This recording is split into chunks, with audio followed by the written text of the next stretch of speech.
Charlie, come here. Then, this is now, come here.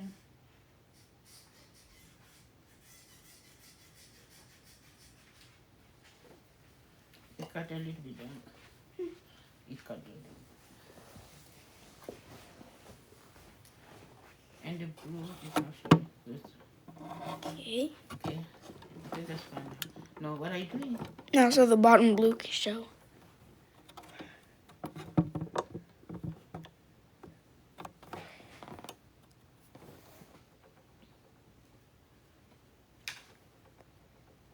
Okay.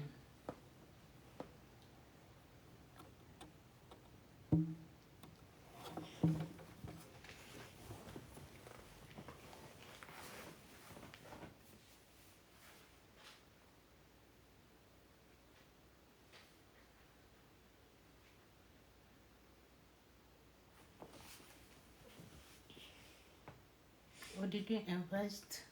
This is thing, this is invest, I don't know. Then when we finish this, we're gonna do like we did the first thing, okay? Yeah. Today we're gonna see. I think the ring thing, that's the one. And you remember the clapping thing? You ready for that? Is in the bottom. Not yet. I got to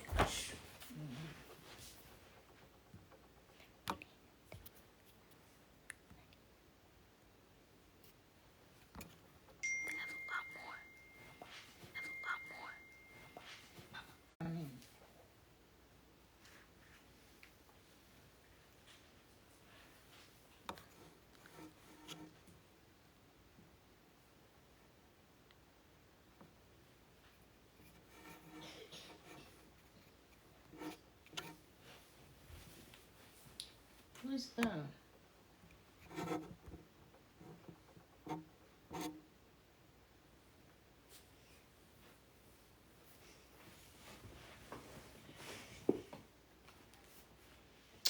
Okay.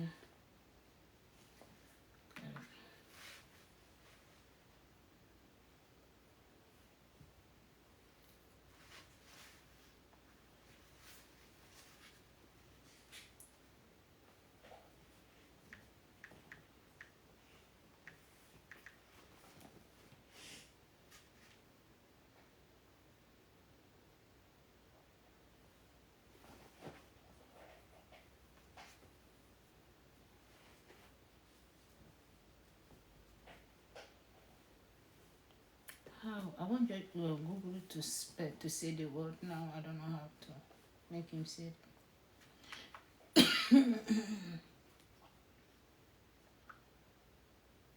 Okay. Narcissist. Narcissist.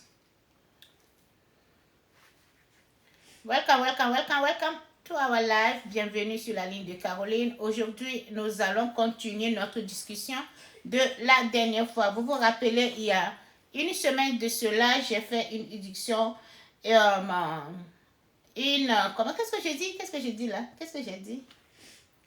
J'ai discuté sur les pervers narcissistes. J'avais discuté sur les pervers narcissistes. Aujourd'hui, nous allons continuer sur ce thème. Ok? Et aujourd'hui, il y aura une histoire et que je vais accompagner. Que je vais accompagner pour mieux vous faire comprendre ce que c'est qu'un pervers narcissiste. Un pervers narcissiste n'arrête pas. Il est à la recherche de son pouvoir et il veut s'emparer de ce pouvoir. Il s'en fiche de ce qui va autour. Il s'en fiche de ce qui se passe. Et lui, c'est le pouvoir.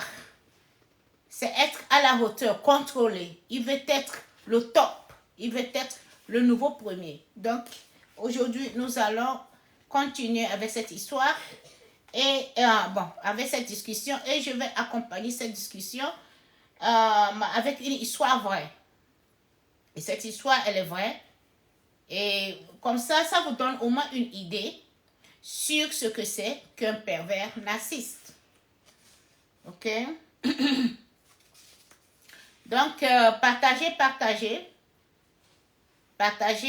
Et laissez... Bon, ici, on est en famille, on est en discussion. Hein. Tapotez les cœurs si vous en voulez. Bon, si vous voulez, hein.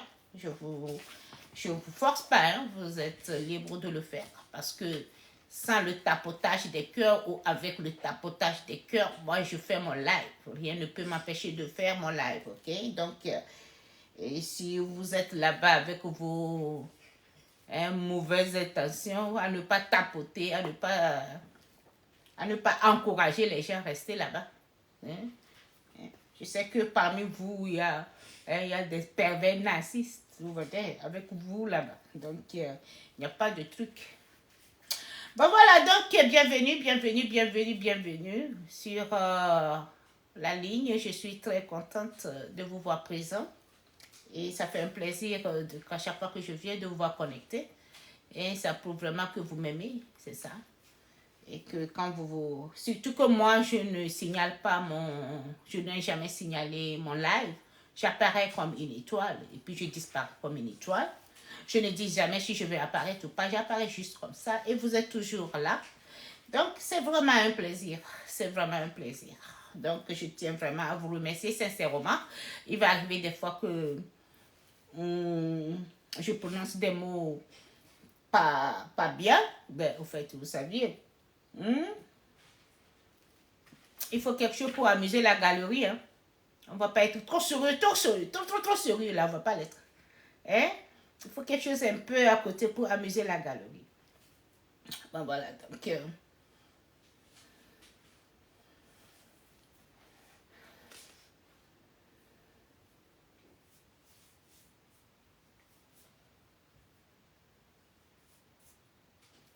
Et donc, c'est avec plaisir de vous voir connecté. C'est avec plaisir de vous voir connecté. Hein? Donc, soyez les bienvenus. Installez-vous bien. Nous allons passer peut-être plus d'une heure de temps ici aujourd'hui parce que c'est samedi. Hein? C'est samedi, il n'y a rien à faire. Tout est fait déjà. J'ai déjà fait le dîner pour les enfants. La lessive a été faite. Les enfants se sont lavés. Hein? Donc, moi-même, je me suis lavée. Donc, il n'y a rien, quoi. Il n'y a plus d'activité, you know? Il n'y a plus d'activité, tout est calme ici. Donc, on va passer plus d'une heure de temps. Parce qu'après ça, je n'ai plus rien à faire. C'est peut-être aller manger et puis c'est tout. Voilà, donc, on va passer plus d'une heure de temps. Après le live, je vais encore relancer un autre live. Et ça serait une discussion familiale. C'est-à-dire pour interroger certaines personnes, je n'ai jamais fait ça. J'ai essayé de faire ça la dernière fois. Et bon, je ne sais pas ce qui s'est passé. Il y avait des gens qui voulaient intervenir. Ben, ma fille rapidement a touché un bouton et puis ça a fait disparaître le monde. Donc, je ne sais pas, ben, on va encore essayer ça aujourd'hui. Comme vous le savez bien, je vous ai toujours dit, les réseaux sociaux, c'est ma seule distraction. Hein? C'est ma seule distraction. Je n'ai plus d'autres distractions. J'aime voyager, bien sûr. Vous le savez bien, j'aime voyager. Même quand je voyage, dans mes voyages, vous n'allez pas me voir... je voyage et même dans mon voyage, vous n'allez pas me voir dans des coins, dans des bars, en train de siroter ou bien dans des restaurants. Bon, je ne fais pas ça. C'est pas... Je ne suis pas... C'est pas une vie qui m'intéresse, moi. Ça ne m'intéresse pas. Et j'aime plutôt... J'aime plutôt regarder les gens danser. J'aime quand le monde danse. Donc, quand il y a un événement où il y a les gens dansent, où il y a les gens qui dansent, et j'aime regarder les gens danser. Je vais vous raconter une petite histoire. Hey, je vais vous raconter une petite histoire que j'ai oublié de vous raconter. Maintenant que je suis en train de parler de la danse, je me suis rappelé, j'ai dit je vais vous raconter cette petite histoire. Alors, j'étais au Togo, vous le savez bien, on était en Europe l'année dernière avec tous les enfants. On était 4 et on a fait une escale au Togo, n'est-ce pas? On a passé un bon temps. Je pense qu'on a passé 2-3 semaines au Togo. Et on a fait 2 semaines à Lomé et puis 2 semaines, une semaine à Kara, au nord du Togo, bon, pour leur faire visiter un peu les entourages. Bon, voilà. La dernière minute, la dernière semaine avant mon départ, et mon chauffeur a voulu me faire un plaisir, ok? Et mon chauffeur avait remarqué que j'étais toujours, une fois qu'on sortait, qu'on revenait, j'étais toujours enfermée. Je n'étais jamais sortie. Quand je suis partie, tout le temps que j'ai passé à Lomé, je ne suis jamais partie dans un bar, vous voyez. J'aime les viandes là qui vendent au bord des boutiques, là, des bars, là. J'aime ces viandes. Mais ce que je fais souvent, j'envoie chercher ça et puis on mange à la maison. Je ne suis jamais été. Je suis toujours enfermée. Alors là, mon chauffeur, avant de partir, il me dit, il y a un coin que je voulais te montrer et que tu vas vraiment aimer. Comme tu dis, tu aimes voir les gens danser, je vais te montrer un coin, tu vas aller et puis tu vas vraiment voir les gens danser. Les gens seront là à danser et toi, tu serais assise à regarder. Alors, j'ai dit, tu es sûre? Il a dit, oui, bon, moi, je serai à côté et je vais t'accompagner si dans le cas où tu as besoin de moi ou quelque chose, bon, je serai à côté. Allez, bon, d'accord. Donc, j'ai dit oui au chauffeur. Je lui ai dit oui. Et ben voilà. Et il vient, il me dit, tu te prépares, on va partir ici à 23h. Je lui ai dit, 23h, c'est pas trop tard, là. Et il a dit, effectivement, c'est un coin qui s'ouvre un peu tard. Bon, d'accord. Et c'était à la caisse. Qui connaît la caisse, là, au niveau de Lomé, c'est la caisse. Et c'était... Et il me disait que c'était une boîte que je n'ai jamais de ma vie visité, une boîte de nuit, je n'ai jamais visité. Alors, quand on s'est mis, il me dit que bon, c'est une boîte de nuit. J'ai dit non, mais si c'est une boîte de nuit, pardon, tu m'excuses, je ne vais pas. J'ai dit non, je ne veux pas rentrer. Il dit non, on est déjà arrivé, on est déjà sur le lieu, il ne suffit seulement que de garer la voiture. Et tu sors, j'ai dit non, moi je ne veux pas rentrer. Il dit oui, bien sûr, on est déjà là. On ne serait juste pour jeter un coup d'œil. Et puis bon, et puis tu peux sortir, c'est loin. T'as dit, tu rentres, tu t'assieds et c'est que c'est la bouffe, quoi. Ce que tu prends, c'est ça, tu payes. On ne te fait pas payer un ticket pour rentrer. C'est quand tu commandes quelque chose, c'est là où tu payes. Donc, et puis tu peux pas aller rester là sans commander. Hein. Je pense qu'on va te faire sortir, je sais pas. Mais je pense que tu peux pas aller juste t'asseoir et puis ne rien commander. On va te demander de sortir, je pense bien, parce que eux aussi en profitent, ils veulent en profiter, non? Bon, voilà, donc voilà, il me dit, bon, voilà, vas-y, rentre. Et je dis non, j'avais tellement honte. Je n'ai jamais eu honte de ma vie comme ça. J'avais tellement honte. J'avais tellement honte. Il me dit, bon, moi, je t'accompagne. Je dis, tu es sûr? Il dit, oui, on va rentrer ensemble. Et voilà. Je dis, ok. Donc, on rentre ensemble. Et il était juste à côté, et puis j'ai vu les gens étaient là. J'ai commencé par avoir peur. Les gens tournaient, les gens regardaient. J'ai commencé par avoir peur. Et bien j'ai dit non, moi je ne veux pas rentrer. Il dit, on est déjà là, on est déjà rentré. Il suffit seulement que tu ailles t'asseoir. Et là, quand on était rentré, il y avait une dame qui était venue, elle s'est présentée à moi. Et elle me dit que, bon, madame, je peux vous servir. Et puis là, quand la dame m'amenait pour me faire asseoir et le chauffeur a disparu, alors j'ai tourné, je ne le voyais plus. Là, j'avais tellement honte. Et je ne savais même plus quoi faire. C'était comme si j'étais perdue dans un monde, quoi. J'avais tellement honte. Je n'ai jamais eu honte de ma vie comme ça. Je tremblais. Et ma tête était devenue lourde. Il y avait beaucoup de gens, il y avait des gens qui dansaient. Tellement que j'aime voir les gens danser. Il y avait les gens qui dansaient, j'étais même plus intéressée maintenant à la danse. Je voulais seulement quitter les lieux. Tellement j'avais honte, j'avais peur. Et demain, je voulais seulement quitter les lieux. Il fallait seulement que je quitte les lieux. Il n'y avait rien qui pouvait me retenir là-bas. Donc là, j'étais là, je tournais, je ne savais même plus quoi faire. La dame était venue, elle me manquait les boissons. Et madame, vous voulez ceci, vous voulez cela. Alors, je pense que je lui avais dit que je voulais seulement un jus de fruits, quelque chose comme ça. Alors, je disais, j'étais en train de regarder, je disais, où est-ce que je trouve mon chauffeur? Je ne peux même plus me lever de là. T'as dit, c'est comme si ils avaient gloué mes fesses là, sur la chaise, quoi. J'avais tellement, je frissonnais comme ça. J'avais tellement peur.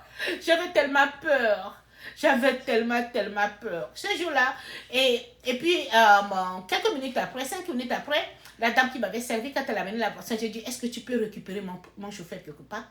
Elle m'a dit, oui, je vais essayer. Alors, elle était partie et puis elle lui a ramené. Elle lui a ramené à moi. Et puis, je lui ai dit, tu sais quoi? Et tu vas m'aider. Je ne vais plus rester ici. Il dit, tu n'as même pas bu ton jus. J'ai dit, c'est bien. J'ai payé et je ne veux pas boire. Je veux seulement quitter les lieux. Et il me dit, oh, tu vas quitter, tu vas partir. J'ai dit, non, ça ne te plaît pas? Je dis, non, mais j'ai peur, j'ai honte, quelque chose comme ça. J'avais tellement honte. Il y avait le monde, il y avait les gens qui me regardaient. Et puis, je ne pouvais pas supporter le regard des gens, tu vois. Alors, il me dit, et je dis, comment je dois faire pour me lever? Il dit, mais tu te lèves, comme habituellement, tu te lèves et puis tu avances. Je dis, non, j'ai honte. Non, mais vraiment, il fallait que je dis, j'ai honte. Je ne peux même pas me lever de la chaise pour sortir.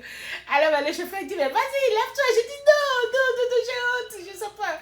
Alors, je demande au chauffeur, est-ce que tu peux me tirer juste avec la chaise un peu? Tu me tires un tout petit peu. Là, tu fais semblant, tu me pousses un peu avec la chaise jusqu'à la devanture. Comme ça, je sors rapidement. Il dit, non, Comment je peux faire ça? C'est là où tu vas beaucoup plus attirer l'attention des gens. Tu te lèves comme si rien ne s'était. Et puis bon, tu te diriges à la porte. Et puis on s'en va. Tu n'as même pas bu, tu n'as rien fait, tu n'as pas aimé. J'ai dit, moi j'ai tellement honte, je ne peux pas rester ici. Tellement j'avais honte. Même pour me lever la main, c'était des complications pour me lever de la chaise. C'était vraiment des complications pour me lever de la chaise. Mais finalement, le chauffeur, il a pu me faire lever de la chaise. Il a dit que bon, tu vas me suivre, je vais t'aider. Et puis bon, il a pu me faire lever de la chaise. Et puis on s'était dirigé à la porte. Et puis j'étais partie rester dans la voiture, il m'a ramené à la maison. Alors il me disait qu'il fallait rester un peu. C'est là où tu vas t'habituer. C'est la première fois, tu vois, tu serais là. J'ai dit non, j'avais tellement honte ce jour-là. Bon voilà, parce que nous sommes en train de parler de temps de loisirs. Et c'est ça, je me suis rappelée pour vous partager cette petite expérience que j'ai eue au Togo. Bon voilà, donc comme vous, juste pour vous prouver que ce n'est pas de mon habitude. Je n'ai pas l'habitude de fréquenter les bars. Même quand je vais dans un rare sont les jours où je passais au resto pour manger. À moins que c'est un événement, sinon je commande le plat, je le mange à la maison, tout simplement. Rares sont les jours où je commande, je vais dans un resto. C'est ça. Ben, mon point fort, c'est ici, comme je suis, comme vous me voyez là. Comme ça, c'est mon point fort, comme ça. Ici, là, je suis sur mon trône. Voilà. Quand je sais que je suis à la maison et que vous êtes là-bas et je peux vous parler et je peux tout dire et que vous ne pouvez pas me toucher et que je ne peux pas vous toucher et que vous êtes là seulement à me regarder et c'est moi qui joue la reine assise ici à vous parler, mais c'est mon point fort, c'est tout ce que j'aime faire et c'est ça qui me donne le plaisir. Et très souvent, vous allez remarquer, quand vous me voyez venir live, c'est parce que je suis tourmentée. C'est quand je suis tourmentée, Quand je suis tourmentée, quand je suis gênée, quand il y a un problème, quand il y a quelque chose qui ne va pas, je vous apprends maintenant. Quand vous me voyez en live comme ça, là, dites-vous que, elle est tourmentée. Il y a quelque chose qui ne marche pas chez elle. Il y a quelque chose. C'est en ce moment vous me voyez live. Quand je viens là-bas, comme ça, là, c'est parce que je suis tourmentée. Alors, donc, quand je viens live ici et que je discute avec vous, ça me soulage. OK? Tant bien même qu'on se voit pas, on se voit. Comme je peux pas dire qu'on se voit, on se voit. On se voit à travers quoi? Et vous me voyez, et on se voit à travers, je ne sais pas comment. Ça me donne un petit soulagement, quoi. Donc, ça me soulage un peu. Ça me donne la joie de vivre un peu, de savoir que je discute avec des gens que je ne vois pas et qui me voient et on se voit et je peux pas décrire comment. Ben voilà, les réseaux sociaux ont facilité cette tâche d'être connecté, de se divertir à distance et de collaborer avec des gens qui vont t'écouter. Donc, je pense que c'est bien. Et moi, ça me fait plaisir comme ça. OK? Donc, chaque fois que j'ai le moral vraiment bas et que je suis... Qu'est-ce que je peux dire? Je suis plus moi-même. OK? Pour regagner mes forces et pour regagner mon plaisir de vivre et pour regagner toute cette énergie, et je préfère venir m'installer ici et discuter avec vous. OK? Et donc, ça me réconforte un peu, ça me donne un peu de force et c'est avec ça que j'avance. OK? Donc, et je vais vous dire que c'est un merci, C'est vraiment, et je ne cherche pas. Et je ne cherche pas à voir combien de personnes sont connectées. Une personne, deux personnes connectées, c'est déjà un plaisir pour moi. Et je me plais bien comme ça, ok? Je me plais bien comme ça. Pour moi, venir ici, partager avec vous, parler avec vous, c'est déjà un grand plaisir. Je ne suis pas venue chercher des vues pour me faire de l'argent. Non, je viens juste parce que je veux discuter avec vous, parce que ça me donne un peu de joie de vivre. Vous voyez? Ça me donne un peu de joie de vivre. Vous voyez ça? Donc, c'est pour ça. Donc, aujourd'hui, et comme je vous allais dire, comme je le disais entre-temps, nous allons continuer notre discussion sur les pervers narcissistes, ok? Et je vais accompagner cette discussion, d'une petite histoire pour vous faire comprendre un peu ce qu'un pervers narcissiste peut-être capable, you know. Bon, donc, je vais m'arrêter ici et aller maintenant en traduction en anglais, hein, pour que les autres qui sont connectés et qui parlent anglais puissent aussi écouter ce que je suis en train de dire, puisque nous sommes ici dans un pays anglophone. Vous voyez, ça ne serait pas bien de parler français dans un pays anglophone. Les gens vont dire, mais qu'est-ce que tu penses que tu es, toi? Tu viens ici et puis tu parles français. Là, on te dit que nous tous, là, nous sommes des Français. Bon, voilà. Donc, je vais aller maintenant en anglais et puis je vais traduire un peu ce que je viens de dire. Et après, maintenant, je viens maintenant et puis je vais commenter mon histoire en anglais et puis je vais le finir en français, ok? Et ça serait peut-être la fin de notre live. Et après, ben, maintenant, je vais encore relancer un autre live pour maintenant, pour des petits, pour un peu d'amusement, ok? Bon, voilà, d'accord. So, I just want to say thank you to all of you connected here. It's always a pleasure for me, you know, every time I come live and then I see people connected. It just, it makes me feel good. It makes me feel good because, you know, this is a place where I gain confidence. I usually gain confidence being in here. I love being in social media. For those who knows me, and I have been like that since Facebook was created. You know, I love being on social media. I love camera. You know, yeah, I love it. You know, I snap every day, but I don't do Snapchat. I think Snapchat is for more for younger people. I'm not in there. You know, but. I snap, I send my pictures. I love showing off where I am or what am I doing. I love sharing it. And then, but most of the time, if you see me going live, say to yourself that, oh, she's going through something. Yeah, when I start going through things, and then I just want a peace of mind. This here give me peace of mind. You know, coming in here, it's bringing a joy in my life. You know, it changed everything. Yeah, so I love being here. I love being here. For those people that be commenting always on social media, yes, that's me. That's the only pleasure I have. You know, I love traveling a lot. I love traveling. I have been traveling when I was a little girl, you know, with my parents. I will force my parents to take me somewhere. Like I told you guys, they did not have mom and dad did not have money to be paying my trips to places, and they couldn't afford paying my trip to places. And then what they were doing to accommodate me is to best touch some friends and then see if we can switch, they can switch kids, you know, just to allow me to change the environment, you know. I don't like being in one place for so long. I have to go somewhere. Like, you know, in June I'll be gone, and I'll be gone. So I have to go somewhere. That's me. But then since I was a little girl, you know, mommy will switch me with her friend. We switch kids, so I will go. They will send their kids. That was a way to accommodate my life, you know. So I grew up be like that, you know, love traveling.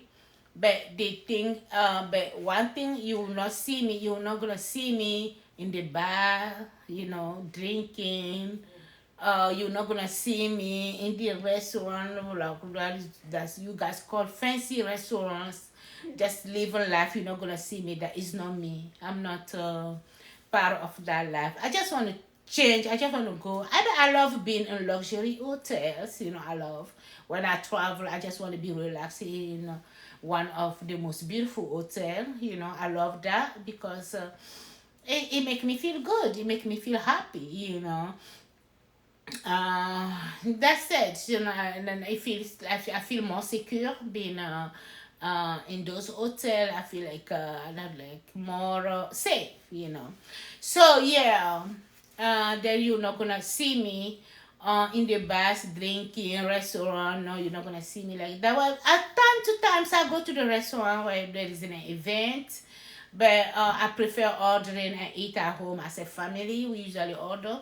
But when there is a special occasion, you can see us sitting down in the restaurant, but it's not part of our Everyday life. eh? Everyday life. No, it's not part of our everyday life. And then I'll tell you guys, but I love, in Togo, in Africa, we have like the bars where they have like green meat, and those meat are very always well done. Tell me, you are leaving? Okay, you go now? Come and say hi to my friend connected here. Jeremiah, come and say hi to them. Don't be mean. He's like, Let him. Okay, so here, and then they have like I love Togo how the bars have like meat, green meat, chicken and stuff like that. Those meat are very good. I love eating them, but I don't think that as is I tell you one of the bars. No, I will always order to eat them in the house. But I never attend the bar, just sitting there to have fun. I don't do stuff like that. So, one story short to let you know that this is my life. This is my pleasure. This is what I have loved doing. Just coming here, sitting here like a queen. Look at me, like a queen. And be talking to you over there that I don't even see or I can't even touch, And I'm here in my throne, giving up and then doing all that because I'm just like, ooh, they are watching me. Let me just do this stuff. They are watching me, So that is, that's what make me happy. That's what make me happy, In life, you have to know what make you happy. You need to choose what really make you happy because it's about you, it's not about somebody else. People will judge you. People will say whatever they want to say. But is that make you happy? Yes, go for it. If it give you life, if it allow you to live, if it help you with your stress, if it's take you, if it allow you to go on with your life, go ahead and do it. Do what make you happy. Don't base on what people are saying around you and just get stuck. No. This country over here is so stressed, It's hard to deal with the country and then now we cannot be dealing with stress. People bring us stress adding to the stress that we are dealing with already, You can't, So that's what some people will go quick into depression, So we don't want that. You need to know how to balance your life, to be able to go on and healthy, So yes, and then I never been in a nightclub before. I always say I don't want to go. But I want to share this story to you that happened last June when I have the kids back in Togo. You remember we went to Togo and went to Europe. So all the kids was with me. I would like to share this little story. You see, in Togo, I left Togo. It has been more than 20 years. I left Togo. So that means I cannot drive in the street of Togo. I can't. It's going to be different. So once I'm in Togo, I usually have a driver. I need to have a driver because I can't drive in the street of Togo. So, and then I have this young driver, was very nice driver. His name was Rodrigue. Mr. Rodrigue was very, very nice to me and the kids. He loved us, We still talking. He called me last time too. He called me last time. I have to send him some stuff. So we still talking. So, then Rodrigue realized that the whole time I was in Togo, and we spent some time in North, and then we come back in the South. So, but he realized that the whole time I was in Togo, I didn't get to go nowhere, And then a few days before I leave Togo, Rodrigue said, "There's this special place I wanted to show you." So I said, "Yeah." He said, "Yeah, you're gonna love it. Since you said that you love seeing people dancing, this place you're gonna just sit down there and enjoy the dance. You're gonna see people dancing. You're gonna have fun. You're gonna enjoy your life, and I want to take you there. It's a special place. It's a very nice place. It's a good place. It's a secure. It's just It's a high level place, you know, and I'm gonna take you there. So I really didn't know where we were going, you know, until he parked the car. And then first he said I was gonna go there around 11. I'm like, 11? It looked like that's nighttime. Everybody should be asleep at 11, you know, like what are this place? Then he said that it's a night club or nightclub. I said, no, I'm not going no nightclub. He said to me, he said, come on, we're already here. I just want you to do something different. You know, just sit down there, watch people dancing. You know, you can't come for vacation and you have been stressed the whole time. You gotta go back again in the America. You know, do something different to enjoy yourself. I told him, I'm not going in there. Roderick said, I'm gonna take you in there, okay? I'm gonna stay with you. You know, you don't have to worry about anything. You just need to order something, even a glass of water, a glass of juice, and let us just spend few hours over here, 1-2 hours. If you want, even 30 minutes, then we leave the place. I said, I'm not going. Roderick said, please, come on. I mean, I'm gonna be here with you. Come on, let's go in. That day, guys. Oh my God. I regret saying yes to him. I regret it. I should say yes. I should just stick with my no. I said, well, he convinced me, and I've always said yes. Okay, then we walked in. There was a lot of people. Already when I seen people, I'm like, oh no, I want to go back. I stop doing that. Stop it. Ran out. So, I said, oh no, I couldn't move no more. I was like stuck right there, just dead. I couldn't move. He's like, come on. I said, no, I still like a statue. I'm like, I'm not gonna, I just want to go by. He said, you already here. You already into. And I said, I'm going back out. I'll take me home. I'm not going. And then right when I was negotiating with him to take him home, there was this lady just show up and she's like, oh, you want me to sit? I can have a seat here for you. Come on here. You can be very comfortable over here. And then he looked at me. He said, you see? I said, oh. And then the lady took me to the place, guys. I'm telling you that day. Oh my God. I was so scared. My head went big. I was like shaking. I was sick. I was very sick.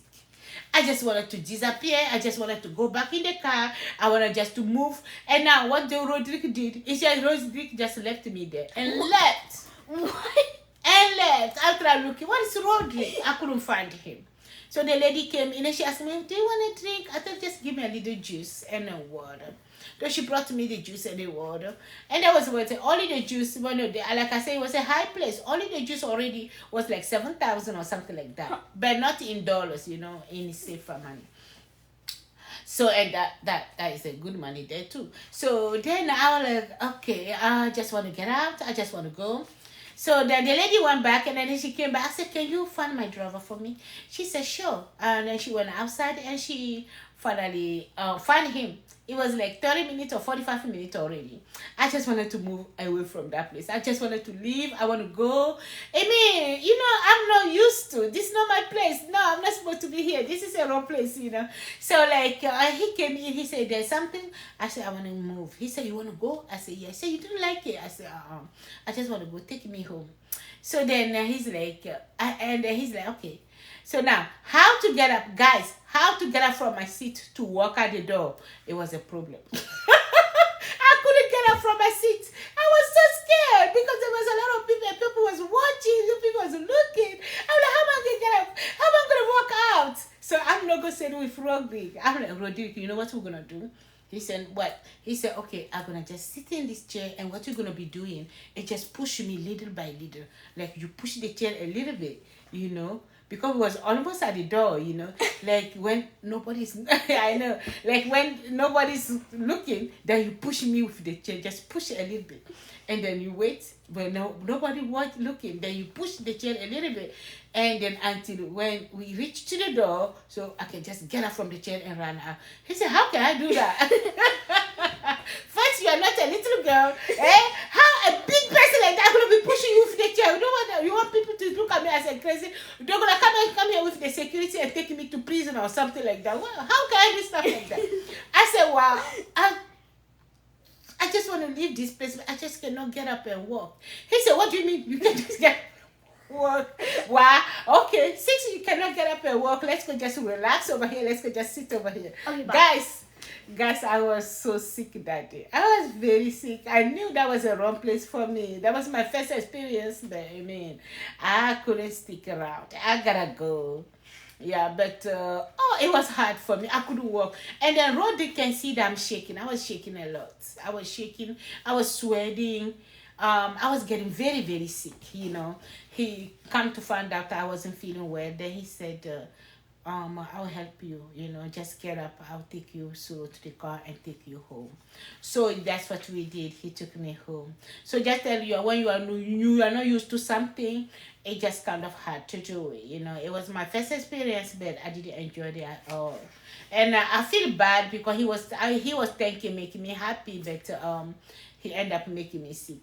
You know, he went home the next day. He called early in the morning, say that he's regretting that he did that. He shouldn't insisted. When I said, I told him that's fine. It was a good experience also, but I'm not used to stuff like that. Okay, so that is the little story I want to share with you, to tell you that this is my joy, this is my life, doing this, sit down in here talking with you. You know, I'm not coming here to be looking at how many number of view, number of people. I'm not making money out of this life, guys. So don't just look at it, oh, she's making money, she's doing this. No, it's just like a pleasure for me. You know, I gain energy from here, I gain forces from here. I better my life, you know, doing this. This is part of my life. And that's what I love doing, you know. Like I said, you have to do what is best for you, and this is my best. Okay, guys. So yes. And then I think that's it. We're gonna stop here. That's what the little thing that I would like to share. We're gonna stop here now. We're gonna go now, continue our story. Our discussion of last week. We talk about narcissist. You hear him? We talk about narcissist. That's right, narcissist. We talk about narcissist. That is right, narcissist. Okay. We talk about narcissist last week. And then I told you everything about a narcissist. A narcissist is a person who cares about himself. He will ignore the need of others. It's only about him. He thinks he's important. He will need to take care. He want to have control over everything. He doesn't care about your feelings. It's about him alone. That's what we call narcissist. Okay. So, and that's what we shared, and I still remember telling you everything about narcissist. That's right, narcissist. So I remember telling you everything about a narcissist. Okay. So today I decided to share a little story about a narcissist. And this is a true story, okay? It's not a made story. This story happened and I was there myself. I witnessed it. And just to let you know, what is a narcissist? A narcissist. Okay, guys. So let's go to the story. Okay. I have a good friend of mine.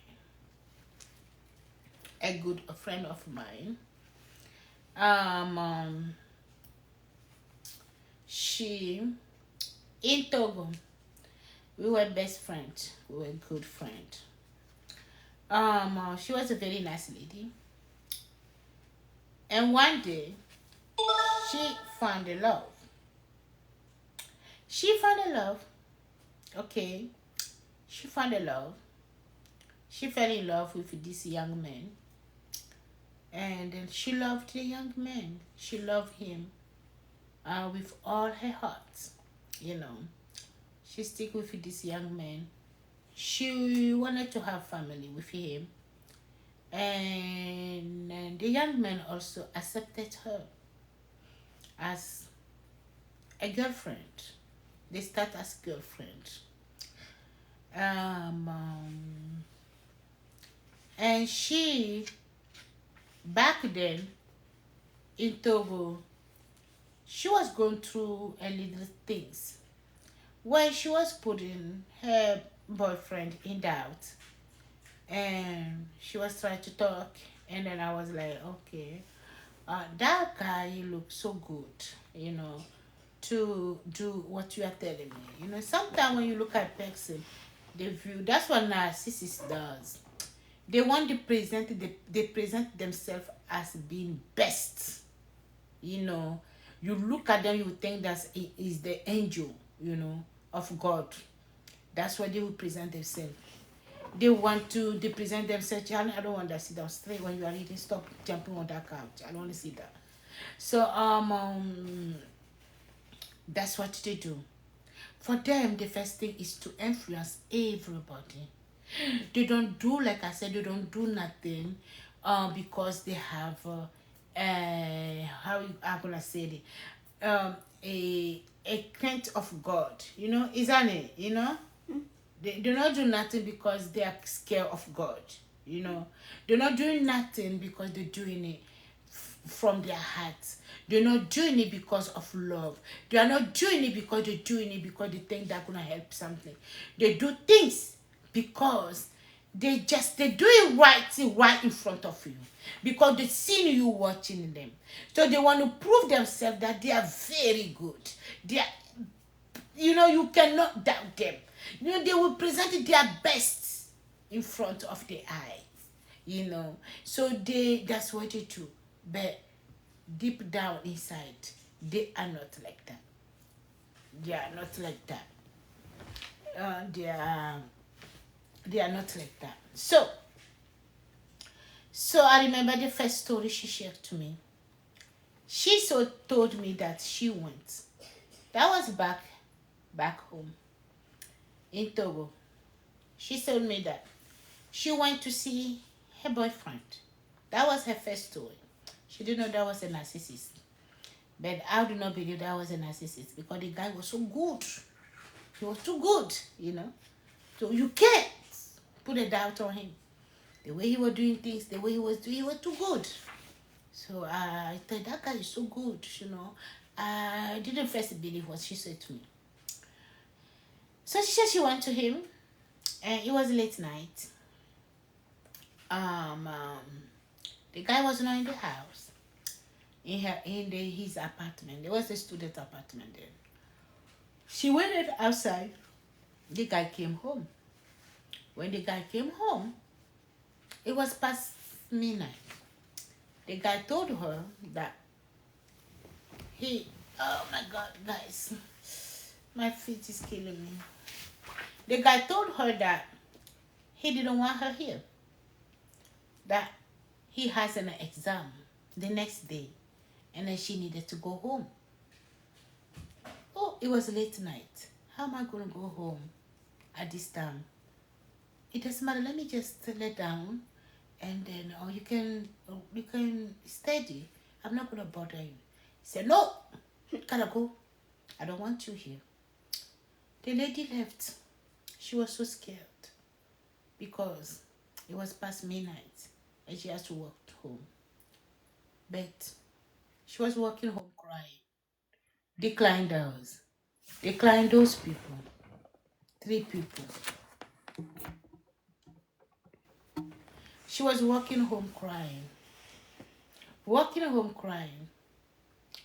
And then she actually came to me.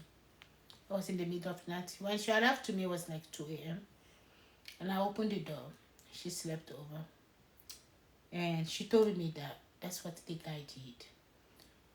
It was hard to believe in her. That was the first time. But what he did, sending her home. And what he did is to go meet her best friend that night. First, he told her he was tired. He was preparing his exam. And she needed to go back home. He sent her in the middle of the night out of the house without even thinking the danger she could face. Just because he has an appointment with her best friend. And he was running to go meet her best friend. So that means the time she was waiting for him, he went to see the best friend. The best friend was not in the house. He came home to go back. So that's why he sent her away. So that way he can go see her best friend. And have, So we were in the house when this lady come running, calling my name, and didn't know that she was there with me. And that's why the lady said, oh, come and see, you see this guy, hey, your friend, boyfriend went to, slept over to this. And we were surprised that he did that. But she was in love. It became a problem. I didn't know why he did that. That's their best friend. How could you do stuff like that? How could you do stuff like that? But the guy, like I said, the guy was too good. So we believe in him. But when you see him, he's an angel. There's nothing. So it was even though the truth was there, we were still like, okay, well, And I told her, she wanted to end up this relationship. I told her, go ahead. I'll give him another chance. We do not know what happened, but that guy is too good, you see. And that's why she ended up with the guy. And they get married, and they both left Togo to end up here in USA.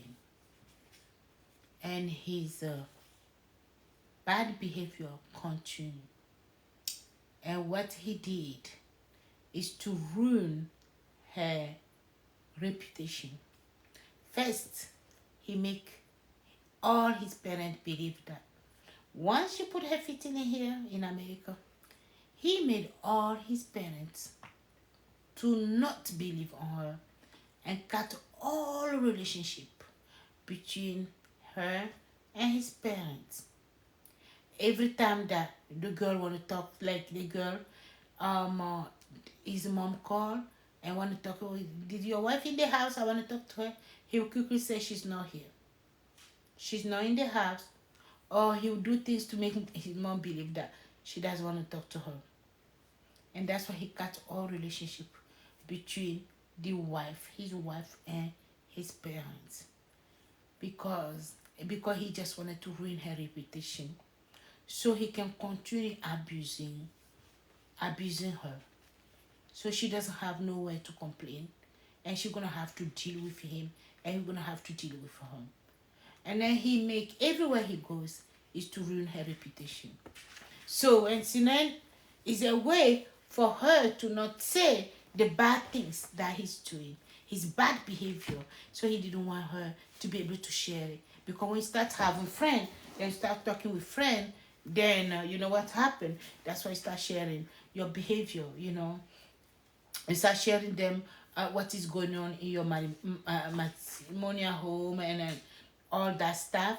So now, but when she will find herself alone without people around her, then she will not have nobody to share whatever she's going to, and he will now sit on top of her and continue his abusive way. So he makes sure that everybody that knows her need to believe that she's a wrong person, she's a bad person, and he's the good. And he even contacted her family and then try to ruin her reputation to her family and make her family believe that she was the wrong person and he's the best one and he's doing everything, but she cannot. Okay. So, and life was continuing. she continued in that relationship with the guy until he finally bring his family over. Okay, he bring his family over, and now align with his family against the wife. Okay, and the wife, what she has to do is to work and give him the money. He told the wife that, oh, since you are here in America, but I don't have a paper yet. So since I don't have a paper, you cannot open a bank account. So everything that you're gonna be doing, the work that you're gonna be doing, the work was like doing part time, like a job helping with babysitting and stuff like that. And she was getting good money because she was getting like a good kid coming in, and then she work, and she work every day from Monday to Sunday, and she was getting like almost 700 or 800 a week by keeping kids, and all that money was going to him, and then he used the money, to get some tickets and bring his family over, and now align with family against the wife, just because he just want her being miserable. He just don't want her be successful. Everything she was doing to better her matrimonial home is he was using it for his own family, to make believe his family that he is the one who doing this, he's the one who doing that, and she's nothing than disturbing his life. She's nothing than bringing trouble in his life. But she just was there. She just was there. She didn't, because first she didn't know nobody else here. She didn't have no friends. Every friend that she would try to bring in the house, he would go and go on with her. I don't want to say the word. We are in TikTok. TikTok can, just take her. You know what I mean? When she has a female friend, he will just take it and then become his own food. You know what I mean? So, and that's it. And that's what he was doing. And then sending everybody away from her. Now, so she can now face him alone, and he can do whatever he want to do with her. And God, we have a God. We have a living God. We have a living God. If today, there's somebody that does not believe in God, go and repent yourself. There is a God. There is a living God. There is Jesus. And Jesus will always be there for you. Whatever what you're going through, whatever your situation, Jesus will always be there for you. Don't lose that hope. Don't lose that hope. Don't lose that hope. God was there for this lady. And God used the lady again against his family that he brought him, and aligned with them to come against the wife. Guess what God did? His brother get very serious sick. Get very, very sick. Almost was going to die. Get who God used to save his brother? The wife. His wife. God used his wife to save the brother. Guess what the narcissist did? The narcissist take all that and put it as he did save his brother. And call his family to let his family know that, I saved my brother. He never mentioned his wife there, because he didn't want them to have just a little sentiment on her. He bring all proud onto him. The wife was there when the parent was calling, even his own wife was calling, thanking him for what he did. But he didn't do nothing. The wife did it. But he took the proud upon him. Upon him. And then let me tell you, how did God use the wife to save his brother? First, even though his wife and the brother relationship was not going well, the wife did not want nothing bad for him. When the wife knew that he was sick in the hospital bed, the wife was just praying for him. She was praying. She was just asking God to touch and forgive him for all that he did. There was this morning, he went to the hospital and came back. The wife was in the house. When he came back, he called the wife and told the wife that he went to the hospital and the hospital told him to start looking for funeral home. There was no hope for him. Once he said that to the wife was sick. The wife has blood pressure. And that blood pressure was developed by his behavior, by everything he have done to her. Because this lady never found a peace in that marriage. It was all about him, his family. Nothing from the wife.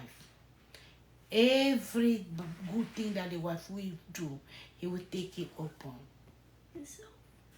himself. Even his sister came here. The wife need to find a job. They went, God, we have a God. I'm telling you guys. They went put in an application looking for the job. They couldn't find a job. But when the wife got up, she found a job for his sister. But never the sister came back and said, thank you for helping me. Or him recognize it. He put that pride upon him and called his parents to let them know that he found a job for his sister. Then, how did God use the wife to save his brother?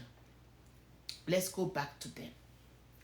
So when he came home and called the wife and tell her that the hospital asked him to start looking for funeral home, that there was no hope. Even though the wife was sick, stressed, she said to herself, this cannot be true. The wife get up, get into the car. Her blood pressure was like 189 over 103. Where she's supposed to be taking a nap, resting. She get up that day, get in the car, leaving her baby in the house, ran to the hospital. Once the wife went to the hospital, what she did first is to go in his hospital bed, enter his room, see him lay down there. She prays for him. When she finished praying for him, what she did is to go to the Medicaid office. She went to the Medicaid office. The first door was not open to her. She moved on to the second door. When she moved on to the second door, there was 2 people inside there. The wife went straight and get on her knees. She just get on her knees and start crying, looking at them and asking for help. They opened the door. They now invite her over. She never get up to walk to them. She walk on her knee to them and start begging them, asking them to help her. The wife did 3 hours begging. They told her the bills are almost past $1 million. This family is not even paying a dime. How can we continue the treatment? And how he's gonna pay that? The wife was begging, crying. For 3 good hours, she was in her knees crying, begging, crying. She was dizzy. She was tired. The office was going to be closed because it was Saturday morning and they closed at 12 p.m. Right before they told her, well, we're gonna close the office right now. Like we said, there's nothing we can do. The wife said, please, show me somewhere else I can go to get help. I beg. This guy has kids. He's very young.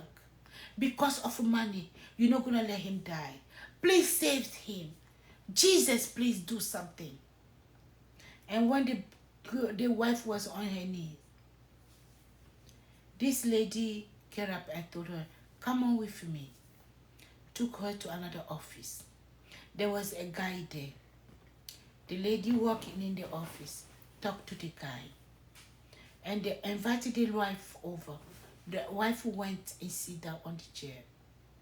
That's when the guy now called another phone and asked for money.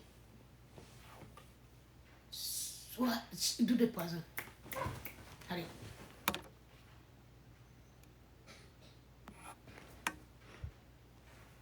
And ask for money. So that way they can save. So that way they say that the state federal money to be able to save his brother. And right there, when they ask for Medicaid, emergency assistance, it was approved, and the money was sent over $1 million for his brother's treatment. And then all that from 9 to 3 p.m. the wife did not have lunch, did not have breakfast, but she was sick, didn't even take her medicine. When they accepted the money and the money was signed, they ordered now the machine. And the big machine was coming from Houston, Texas to Denton, Texas. So now they have to reclean him. They have to take all the blood on his system and then clean up all the blood and put him back into his system. When they ordered the machine, the wife was the one who signed all the people. Then she walked home and told the narcissist that, God have answered our prayer. Your brother is finally fine now. They will start treatment. So if you have some time, you can go and see. They ordered the machine. The machine should be arrived, they said, by 6 p.m. and he will start treatment. Right there, when the narcissist hear the whatever the wife said, the narcissist didn't even wait to go to the hospital to check. He already called his family and let them know he has saved his brother. Guys, a narcissist, that's an example. A narcissist doesn't care about love. He does not care about whatever you do. He doesn't care if whatever. He will always get everything that you do to make his. He's care about himself. It's only about him. Only about him. It's only about him. So when you live with a narcissist, you better know how to deal with him. Don't let him use you. Don't let him use you. Don't let him use you. You can help him, but don't let him use you. Yeah. Today, the wife is the worst one. It's the wrong one. And he will not stop saying that himself. My family told me to not marry you, but I did. Put everybody against you. All his family against you. when the brother came out from the hospital. Now he has the strength to stand in front of the wife and tell her every bad, insult her, tell her everything. Yes. The family never said thank you. But the family came against the wife, saying that, oh, those people wanted to kill our son. God have delivered our son. The narcissist take all the proud. The wife is there when the family is calling. Even the wife, his own wife, call to say, oh, thank you for saving my thing, thank you for this. But he never did. He's not the one. If the wife didn't get up, if the wife didn't go and fight, if the wife didn't do what she did, today his brother would not be alive. But he took that proud and still stand with that proud until today. Pride. Eh? The pride. The pride. And still stand, with that pride until today. Yes, that's what you call narcissists. When you deal with those people, you better be careful with them. Don't fall for their manipulation. Don't fall into their ways. No. They will know how to manipulate you. They will know how to turn you. They will know how. They don't feel nothing about you. They never loved you. They dare to use you for their own good. So be careful when you deal with those people like that. Yeah. Shall I come and give a clap?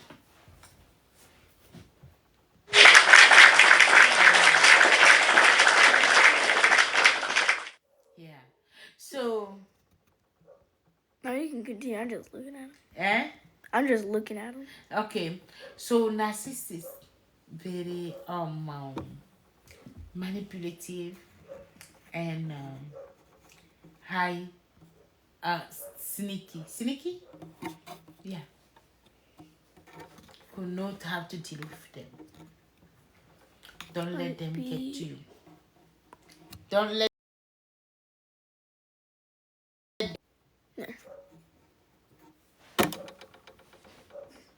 let them get to you.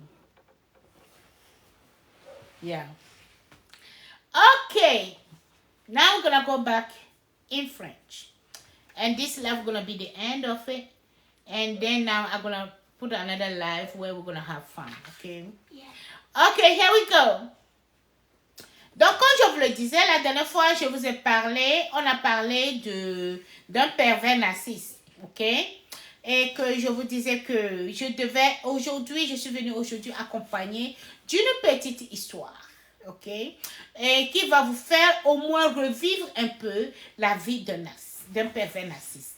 Un pervers narcisse ne laisse jamais tomber, ok? Il est persistant et il veut le pouvoir et c'est tout ce qu'il veut. Maintenant, toi à côté, si tu penses que ce pervers narcisse t'aime et que toi tu ferais des trucs, qu'un jour il va changer, un jour il serait comme ça, un jour c'est pour un petit temps, non, tu te trompes. Ne lui donne pas cette chance. Ne donne pas la chance au pervers narcisse de prendre ta vie parce qu'il s'en fiche pas mal de toi. Il n'y a que lui et lui seul. Bon, je vais vous raconter l'histoire. Cette histoire, elle est vraie. C'est une histoire d'une de mes camarades. Elle m'a raconté ça. Et j'ai vécu l'histoire avec elle. On était tous intimes. On était des camarades vraiment collés. On était au Togo. Quand elle est tombée follement amoureux de ce pervers narcissiste. Elle pensait qu'elle avait trouvé un homme de sa vie. Elle avait tellement aimé le pervers narcissiste. Elle faisait tout pour lui. Yeah. Elle disait qu'avec lui, c'était sa vie, c'était sa joie. Il devait fonder un bon foyer. Donc, elle se sacrifiait pour ce pervers narcissiste. Quand le pervers narcissiste a quitté le Togo, avant que le pervers narcissiste ne quitte le Togo pour les États-Unis, il y avait cette scène-là qui s'est passée entre eux. Quand elle m'a raconté ça, tellement le type était trop bon, il était trop sain, il était trop ange, que vraiment quand on te raconte des trucs sur lui, tu ne vas même pas croire. Tu diras que non, c'est pas vrai. Alors la fille, un jour, elle est venue chez moi, elle m'a raconté une histoire de lui. Et j'ai dit, j'ai pas cru. Mais tant bien qu'elle avait vécu le truc, elle est arrivée chez moi tard dans la nuit, elle me disait que voilà, J'ai dit, ah ben donne-lui la chance, peut-être qu'on ne sait jamais, mais je ne pense pas qu'il peut te faire ça. Alors la fille décide un soir d'aller visiter son pervers narcissique. Elle arrive, le monsieur n'est pas à la maison. Alors qu'est-ce qu'elle fait? Elle va attendre le monsieur qui va arriver. Le monsieur arrive tard dans la nuit. Il était 23h, le monsieur arrive. Alors le monsieur arrive et puis il dit à la fille, qu'est-ce que tu fais là? Et la fille dit, mais je suis venue te voir, mais tu n'étais pas là, je suis décidée de rester t'attendre. Ah ben le pervers narcissique dit, non madame, je ne peux pas te recevoir aujourd'hui, tu dois partir. Demain j'ai un examen, je dois étudier. Alors la femme regarde, sa copine regarde, elle dit, mais il fait tard, tu ne peux pas me laisser dehors à cette heure, il est presque minuit, 1h. C'est dangereux, je dois traverser les rails pour aller à la maison, c'est très dangereux pour moi.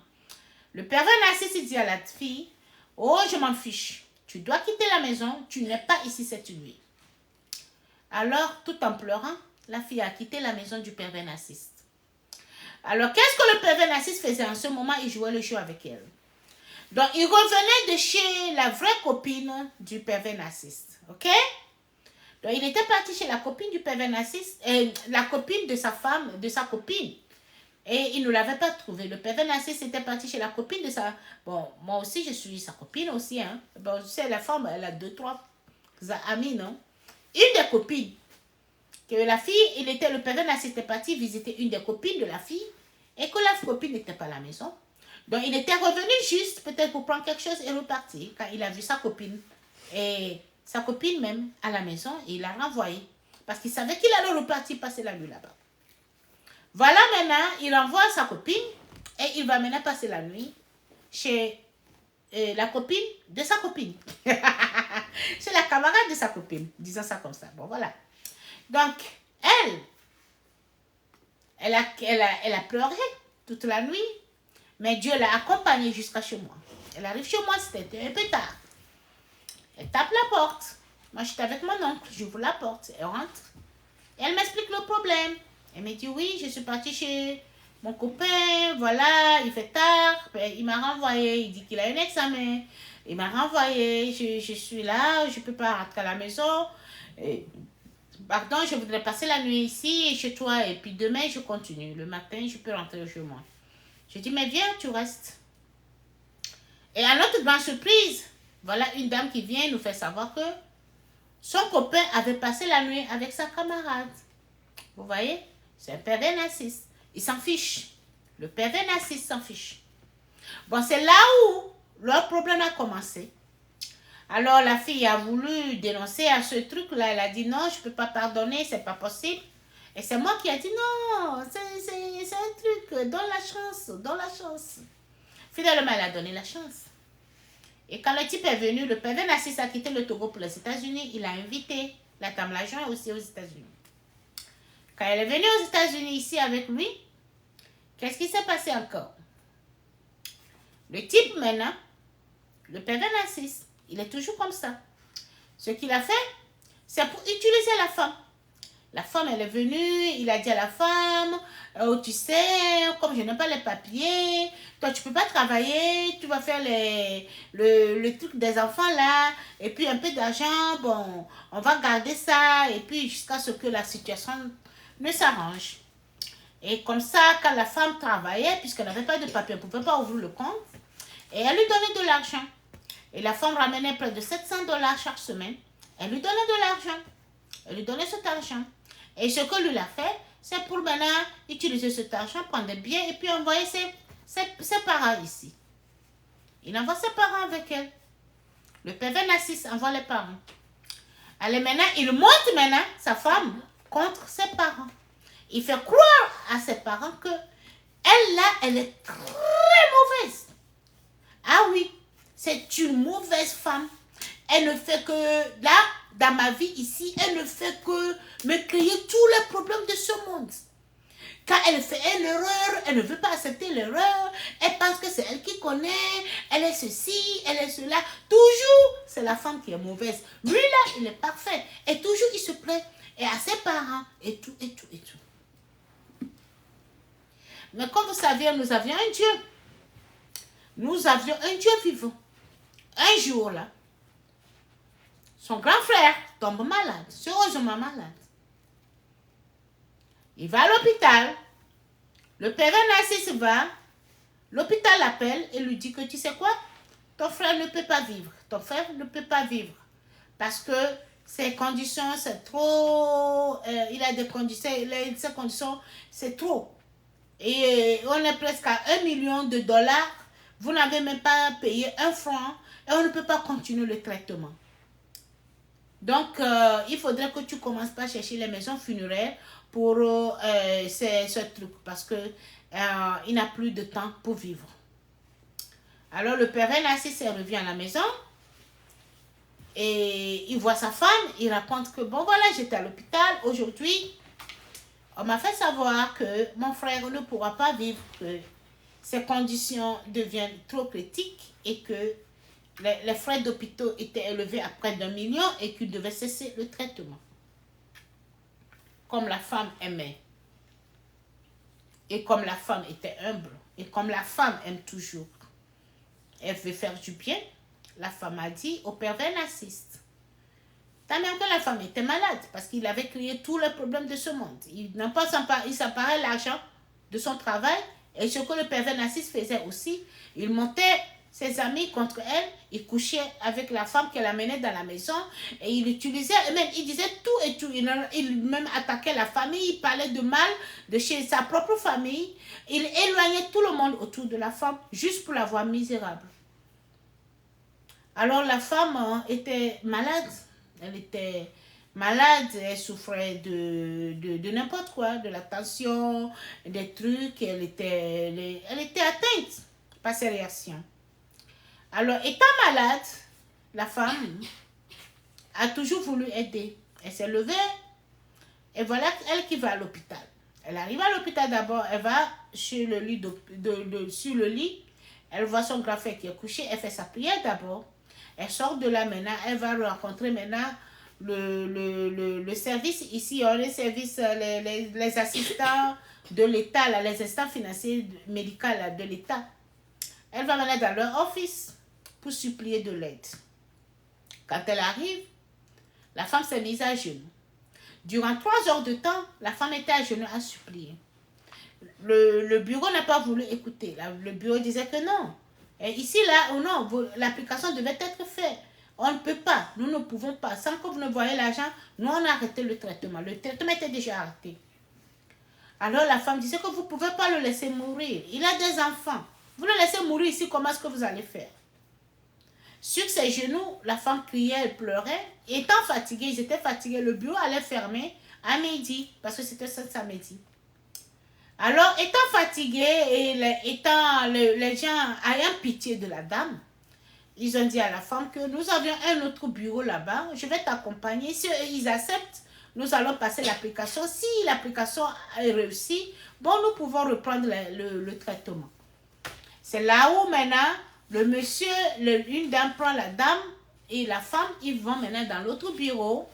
Et elle va maintenant supplier le monsieur et le monsieur accepte. Ils vont maintenant prendre les informations. C'est les informations de la dame qu'ils ont mis. Et faire la demande du financement de l'État.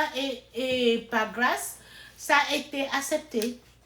Et l'État maintenant a envoyé une somme à près d'1 million de quelque chose de dollars pour le traitement de son grand frère. Et c'est la femme qui avait signé tous les papiers là-bas. Et maintenant, la femme va rester, elle va maintenant à la maison, elle va dire au monsieur, elle rentre dans l'après-midi, elle va dire au monsieur, bon, c'est bon, tout est fait, et j'ai signé les papiers, ils ont dit qu'ils vont ramener une machine de Houston, la machine va arriver aujourd'hui à 6 heures, et on va commencer le traitement avec ton frère. Il fallait maintenant refaire toute transition, ils ont lavé son sang complètement, et puis placer tout pour le mettre à nouveau. Immédiatement, la femme a dit ça au père Narcisse. Au lieu qu'il aille à l'hôpital pour vérifier les faits, il a déjà appelé les parents pour dire aux parents que oui, Dieu fait grâce, j'ai sauvé mon frère.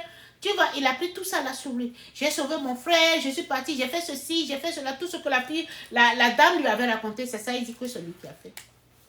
Tu vois? Et jusqu'à ce que son frère là s'est mis debout, il s'est venu même avec la force qu'il a pris et il s'est aligné contre sa femme là aussi. Tu vois? Donc, il a fait croire à toute sa famille que c'est lui qui avait sauvé son frère. Et c'est lui qui avait fait ceci, c'est lui qui avait fait cela, et c'est lui. Donc la dame même était à la maison quand la famille appelait, même la femme du monsieur appelait même pour dire, ah, merci, merci pour tout ce que tu as fait. Il acceptait, il prenait les salutations. Jamais, il n'avait jamais dit, jusqu'au jour où nous sommes, que si mon frère là est vivant aujourd'hui, c'est grâce à la femme. Non, parce qu'il veut prendre tout le pouvoir. Parce que ça doit être que lui. Parce que c'est lui qu'on doit voir, pas elle. Et il ne cesse pas de nuire cette femme jusqu'à l'heure où nous sommes. Lui, quand il est là, il prend sa décision personnellement. Quand il est là, il ne pense qu'à son boulot. Tout ce qu'il fait, c'est son boulot et lui. Il n'y a plus personne. Même son propre enfant, il ne prend pas soin. C'est comme ça un pervers narcissique. Et Dieu n'a pas utilisé seulement que son frère. Vous savez, nous avions un Dieu vivant. Mais Dieu, il y a même sa soeur qui est venue la chercher du boulot ici. Elle n'a pas. Ils ont mis les applications partout. Il a fallu que la femme la quitte pour aller. Et c'est la femme qui a décroché le boulot pour son frère. Mais il n'a jamais dit ça à sa famille. Tout ce qu'il peut dire, je suis la mauvaise femme de ce monde. Et il nuit la femme partout où il va. Vous voyez, un pervers narcissiste, c'est un pervers narcissiste. Ne lui donnez jamais la chance de vous détruire encore. Si vous vivez avec un pervers narcissiste, il est temps que vous le placez à sa place. Ne faites rien pour lui, quels que soient les complaints, les malines, c'est-à-dire ses façons, tout ce qu'il dira, ne faites rien pour lui parce que c'est comme ça. Il va utiliser ça contre vous. Un pervers narcissiste est un pervers narcissiste. Il n'a jamais changé. Il est à la recherche du pouvoir et rien que le pouvoir. Tout ce qu'il peut faire pour attirer tout le monde sur lui, c'est ça qu'il va faire. Donc, il faut savoir vivre avec un pervers narcissiste. Ne montrez pas au pervers narcissiste que non. Yeah. Donc, c'est ça. Et vous savez, et nous avions un Dieu. On a un Dieu sur cette terre. On a un Dieu vivant. Parce que Dieu, là, nul n'était la présence de Dieu dans la vie de cette femme. Aujourd'hui, cette femme ne serait pas robuste.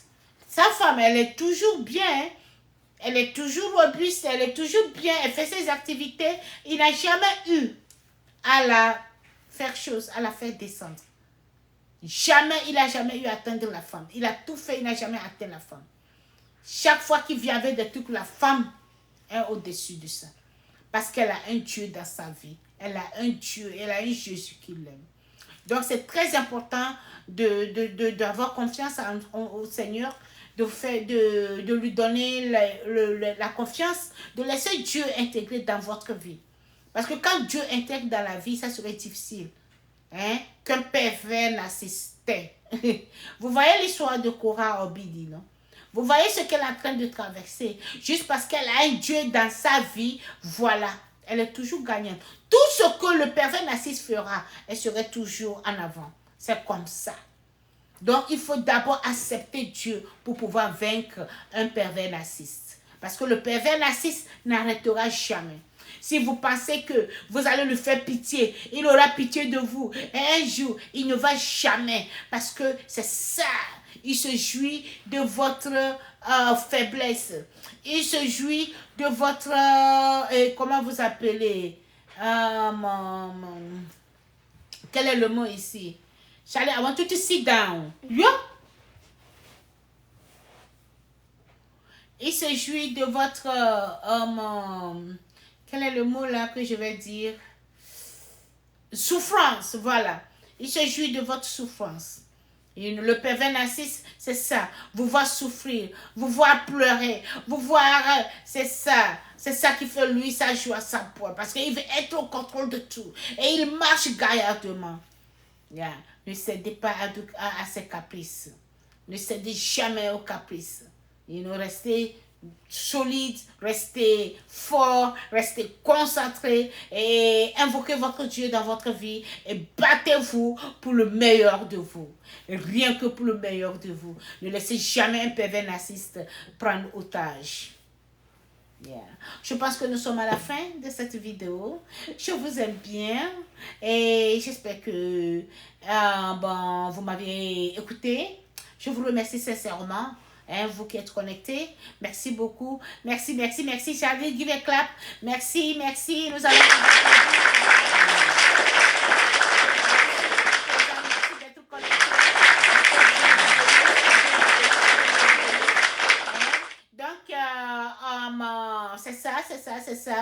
Hein, faites attention aux pervers narcisses, ne leur donnez pas la chance, hein, de prendre de prendre